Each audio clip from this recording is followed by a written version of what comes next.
Pemirsa, kebakaran di Museum Nasional ini merembet hingga ke 6 ruangan di Gedung A sampai akhirnya bisa dipadamkan. Dan untuk membahas hal ini kita telah bersama dengan Pak Profesor Yulianto S. Nugroho, Guru Besar Teknik Keselamatan Kebakaran Fakultas Teknik Universitas Indonesia. Selamat siang Pak Yulianto. Selamat siang Mbak Ana, apa kabar? Baik, Pak Yulianto sehat juga ya? Alhamdulillah. Oke, Pak, langsung saja begini. Kebakaran ini merembet hingga ke 6 ruangan.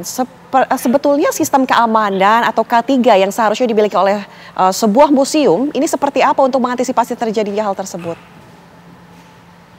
Iya, tentu pertama-tama kita mengapresiasi langkah yang sudah dilakukan oleh Dinas Pemadam Kebakaran dan pihak kepolisian serta dari museum untuk segera menyelamatkan apa yang masih bisa diselamatkan, barang-barang peninggalan sejarah kita. Nah, terkait dengan aspek keselamatan kebakaran, tentu kita perlu memastikan bahwa yang disimpan ini kan aset nasional yang luar biasa dari sisi kesejarahan. Bahkan bisa dikatakan bahwa Museum Nasional ini kan objek vital nasional di bidang kebudayaan. Oleh karena itu, tentu kita harus memiliki sistem proteksi kebakaran yang terbaik untuk museum-museum kita itu. Nah, tetapi barangkali ya memang di sisi bangunan ini kita mesti melihat apakah gedungnya ini adalah gedung yang memang masuk gedung-gedung yang memang perlu direservasi. Namun demikian tentu untuk museum yang paling penting ada dua aspek. Pertama, aspek keamanan, artinya bagaimana benda-benda bersejarah ini tetap aman disimpan dan bisa dinikmati masyarakat secara luas. Yang kedua, tentunya dari aspek keselamatan. Dari sisi kebakaran itu kita harus punya sistem untuk mendeteksi asap atau api yang terjadi sedini mungkin, kemudian sistem proteksi pasif agar kalau terjadi satu kebakaran di salah satu ruangan tidak merambat ke ruangan yang lain, karena tentu ini akan menyebabkan kerugian yang amat besar. Nah, sistem proteksinya ada yang sifatnya pasif seperti dinding dan yang tahan katakanlah 2 jam, dan sistem aktif yang berupa sistem supresi. Yang tidak kalah penting tentunya ini adalah dari sisi manajemen. Bangunan gedung di Indonesia ketika difungsikan harus memiliki yang namanya sertifikat layak fungsi.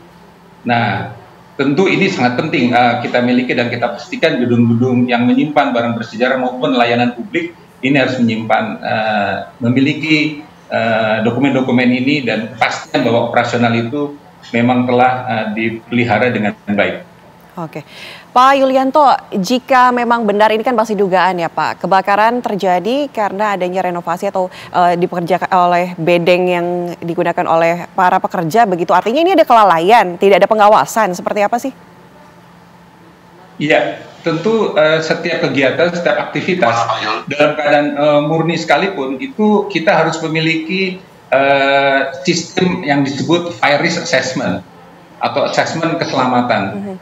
Keselamatan baik dalam sisi operasional maupun keselamatan ketika ada pekerjaan tambahan yang dilakukan. Jadi risiko-risiko itu harus dihitung, dipertimbangkan sejak awal, termasuk siapa yang nanti akan mengerjakan. Apakah sertifikasi dalam pelaksanaan pekerjaan dimiliki, bagaimana tata cara mengerjakannya, bagaimana menempatkan material, bagaimana menempatkan lokasi bedeng pekerja dan sebagainya. Karena kelalaian di salah satu sisi kita harapkan pun kalau terjadi tidak menyebabkan kerusakan yang meluas di bangunan utama seperti itu. Nah, ini hal-hal semacam ini harus menjadi best practice di dalam kegiatan kita mengelola pekerjaan maupun mengelola perbaikan, renovasi, dan operasional secara rutin. Pak Yulianto, kan artinya kontraktor ini harus sudah punya program K3 yang baik ya, artinya apa ini diabaikan begitu? Tentu. Kita belum tahu, kita harus lihatnya di fakta dulu, pihak kepolisian sudah bekerja, tentu kita harus bersabar bagaimana nanti prosesnya akan, hasil penyelidikan ini akan terjadi, berlangsung, dan tentunya yang paling penting kita lakukan adalah kita proteksi apa yang masih baik, masih kondisinya baik, kita jaga, karena ini peninggalan sejarah kita yang amat panjang begitu, sehingga nanti pekerjaan-pekerjaan untuk katakanlah mendisplay kembali ke masyarakat itu bisa dilakukan dengan kehati-hatian, dan ke depan kita tentunya perlu membuat sistem pengamanan maupun penyelamatan atau keselamatan dari sisi baik kebakaran, gempa, petir dan sebagainya, ini betul-betul menjadi perhatian utama kita. Karena sejarah itu meninggalkan tidak ternilai begitu ya. Tentunya harus kita jaga. Tak ternilai, kita harus bisa mempastru ini. Bagaimana kita bisa meyakinkan Pak Yulianto, kalau misalnya kita lihat Museum Nasional ini sebagai contoh begitu, agar tidak terjadi di museum-museum lain, harus diperiksakkah kemudian sistemnya?